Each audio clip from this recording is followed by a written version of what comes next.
côte à côte et tout sourire. Laure Lavalette et son désormais ex-adversaire Julien Argenteau croient en sa réélection et pourquoi pas dès le premier tour. Un tour, moi aussi je veux un tour. Pour la députée sortante, pas de doute, le rapprochement avec ce LR est un atout. Il y a une porosité de nos deux électorats et les gens sont ravis, ils viennent nous dire mais vous avez fait ce que nous aimerions qu'il se passe dans toute la France. Éric Ciotti a été courageux, Julien derrière lui a emboîté le pas et nous c'est vrai qu'on est très très heureux de cette union. Toujours membre des Républicains, Julien Argenteau deviendrait donc en cas de victoire suppléant d'une députée RN, une première en France. Moi, le Rassemblement national ne m'a pas imposé de m'encarter. LR m'a laissé, grâce à Éric Ciotti, une latitude dans mes choix. Donc aujourd'hui, on essaye de travailler de manière constructive dans cette union. À droite de la droite, Julia Bonnefoy. Elle représente Reconquête. En 2022, au premier tour des législatives, le parti d'Éric Zemmour était arrivé ici en 4e position, avec pratiquement 8% des voix. L'union des droites, je ne suis pas certaine qu'on puisse dire que l'union des droites est complète, sans Reconquête en tout cas. Ils n'ont pas voulu de nous, mais l'union des droites aurait été complète avec Reconquête.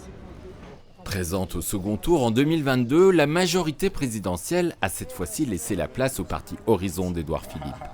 Sa candidate, Josie Chambon, se livre avec ses électeurs à un jeu d'équilibristes entre extrême et macronisme.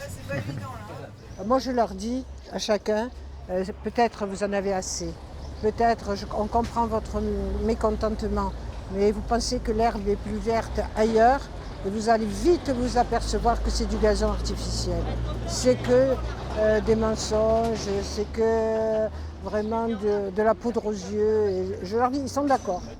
À gauche, Isaline Cornil sait qu'il sera difficile dans cette circonscription d'être présente au second tour. Vous savez déjà pour qui vous allez voter aux législatives ? Oui, je sais. Candidate du nouveau Front populaire, cette enseignante pense que malgré tout, la participation peut changer la donne.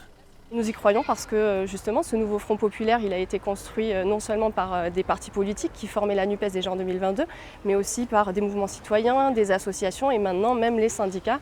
Nous avons la CGT qui a appelé à voter Front populaire et nous devons tous être à la hauteur du moment. Une campagne ici comme ailleurs où 3 blocs vampirisent les débats.